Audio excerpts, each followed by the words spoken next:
Joe Rogan has finally addressed the chaos following Andrew Tate's loss, and the reaction is already turning explosive. 2 and 3. That guy was 2 and 3? Yeah. So if you can really fight, you take him out pretty quick. There's Tommy a lot Fury, of guys that are 2 and 3 that are still good fighters. He was on, he's Big Brother. Yeah. That's not a real fighter. Because he was on Big Brother? Yeah, because probably on Big Brother for publicity.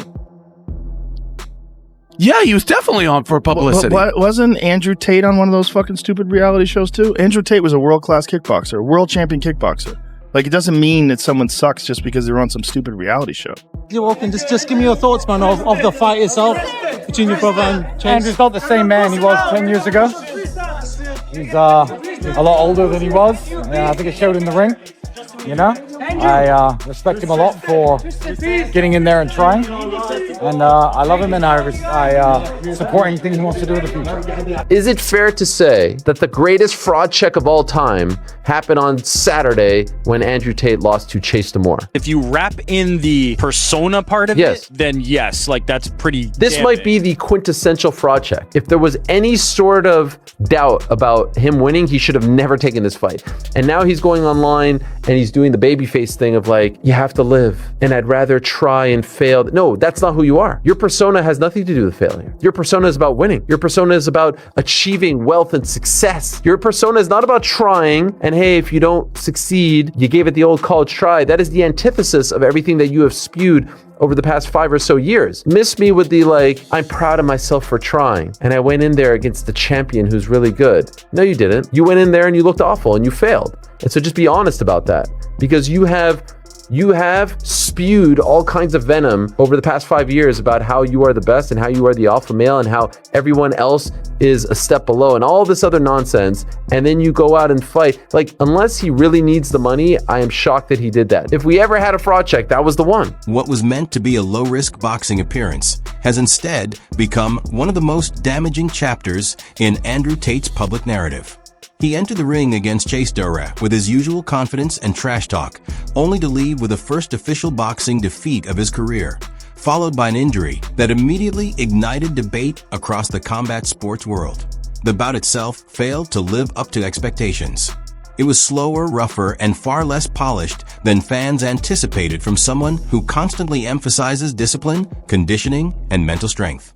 Tate started the fight with physical presence, but by the second round, his stamina clearly faded. His footwork deteriorated, his output dropped, and Damore began dictating the pace. By the final moments, Tate had no real adjustment, and the judge's decision matched what viewers were already seeing unfold.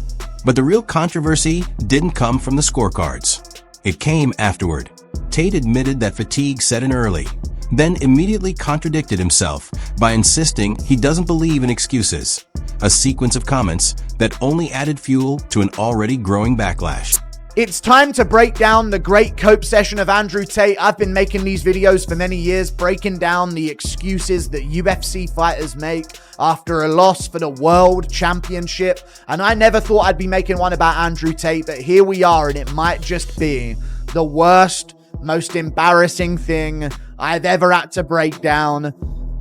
This is insane to me. He blamed God at one point in this. I know some religious people like to put their win or loss in the hands of God, but he sounded an awful lot like he was just blaming God for his loss at one point during this video. And there's so much more to it. My main takeaway is this.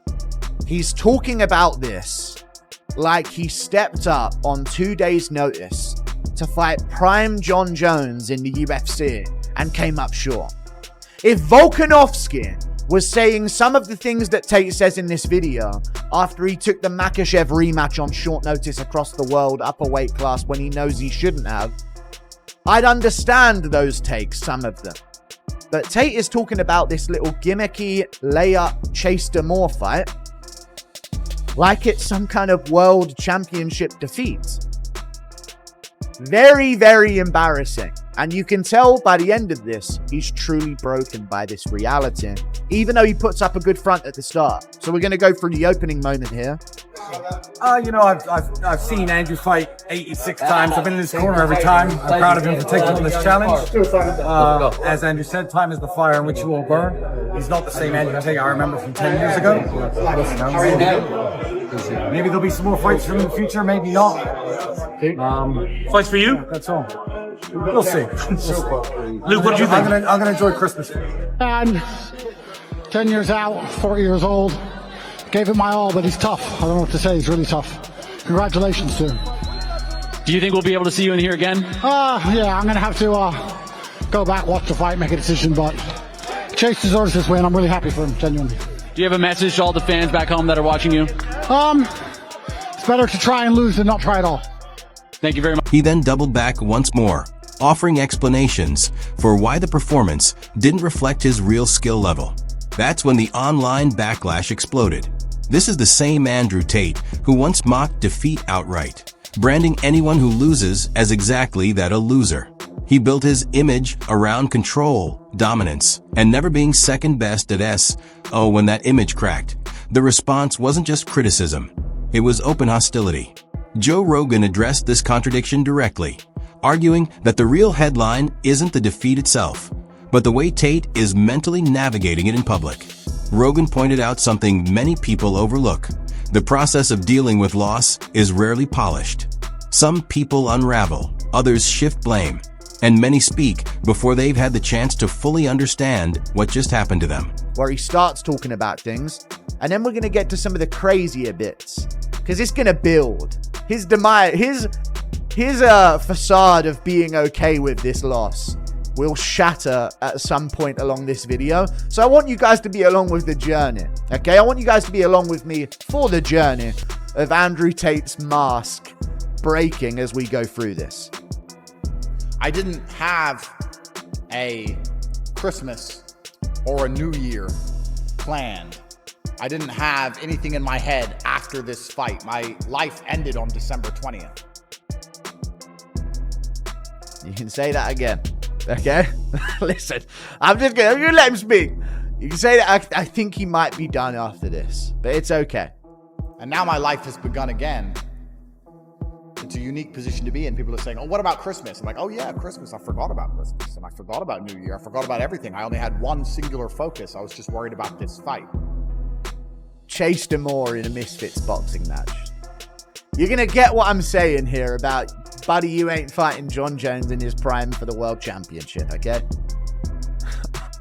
You're gonna understand where I'm coming from the more he delves into his psyche about this loss. And I actually wish, for his sake, he would have said, I should have taken it more serious. Because if he was taking it so serious as to there being nothing after this date for him in his life whatsoever, and that's what he came up with, it was an embarrassing performance. It wasn't just about him gassing out. It was about him looking absolutely abysmal at striking. He looked like an influencer who picked up combat sports for a 6-week training camp and went out there and had a go at it. And he's been living this life of like, I'm a world champion at this and that. I don't think that's the case. You know what I mean?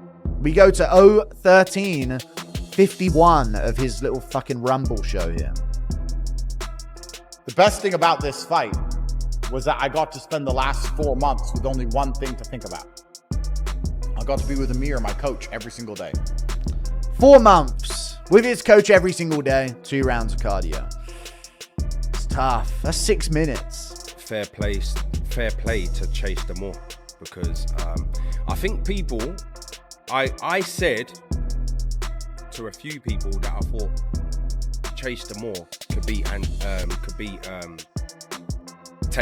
Andrew Tate, and they'd be like, nah, Andrew Tate will win. Andrew Tate will be easy. And I was like, trust me, Chase could do it. Chase could do it, man. Because Chase is awkward. That's what people don't understand. When you got, I don't know how tall he is, 6'5", 6'4". You've got someone like that in front of you, and they're awkward with it. They're very difficult to fight, and that's why Andrew Tate couldn't do anything.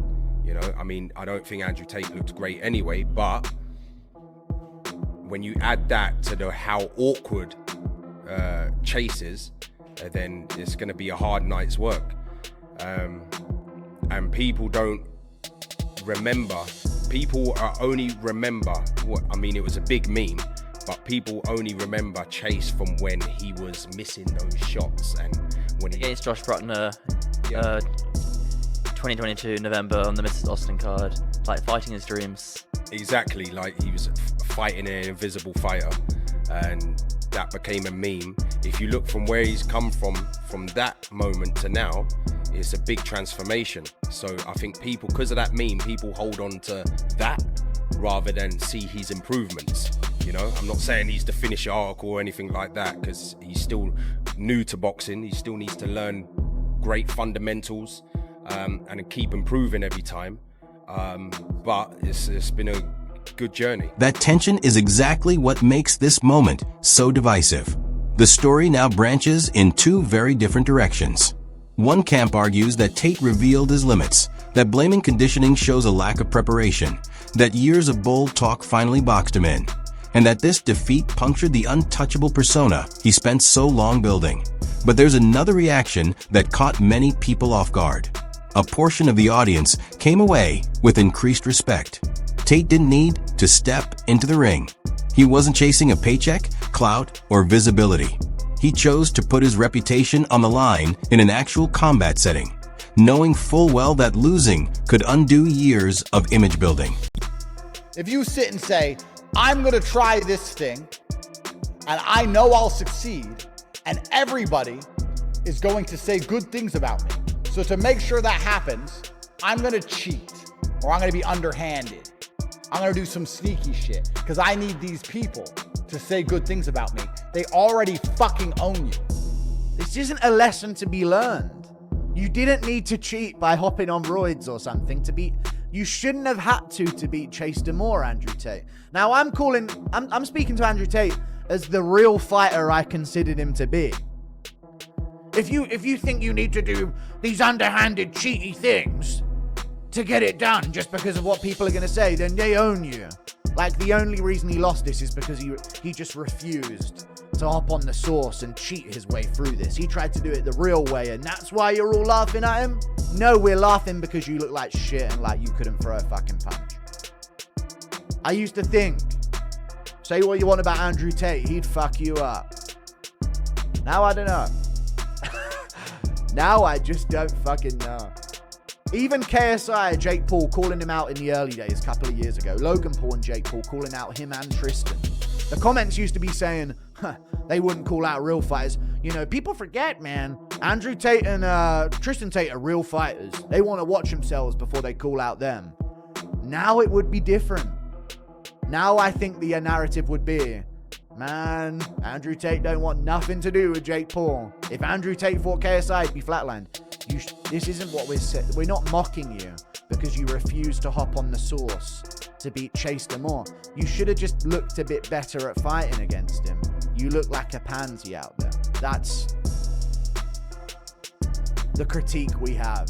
Test him the way he needed to be for this fight, and he's baffled as to why he gassed, when the reality is his legs went, his arms went, because there was a lot of clinching. Chase was bigger than him, and Tate threw a lot of power punches, and he struggled to land them. He didn't see a lot of that in camp, clearly. Made it an ugly fight. Chase is a strong athlete, and he kind of bullied Andrew. He didn't get bullied in camp. Or he's trolling, and I don't know which one it is. And I took this fight knowing it was a risk. Guys, I could have fought a tin can. I could have fought an idiot, and everyone would say, top G, top G, top G.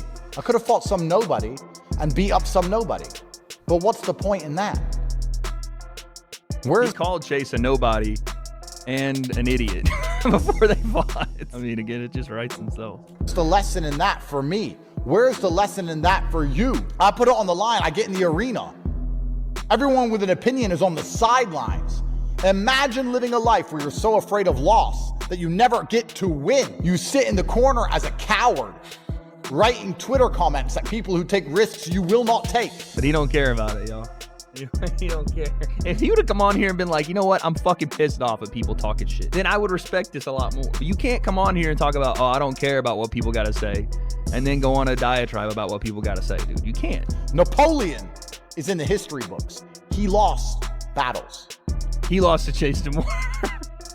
I'm game plan. And you have to know that, and you accept that when you agree to take the risk in the first place. Facts. I agree. And that is the barrier that prevents most people from getting anywhere.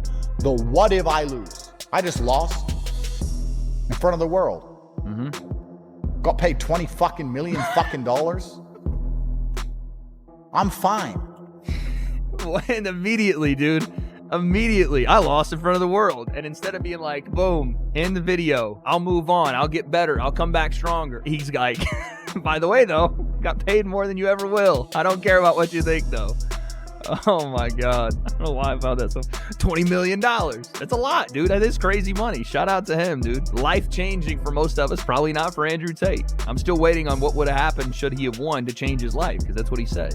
And yet, he stepped into the ring anyway. Ironically, the defeat may have made Tate more relatable than he's ever been. For years, his messaging has revolved around overcoming weakness, turning pain into motivation, and rebuilding after failure. Now, for the first time, he's forced to live out that philosophy in public, not from a position of control, but from defeat.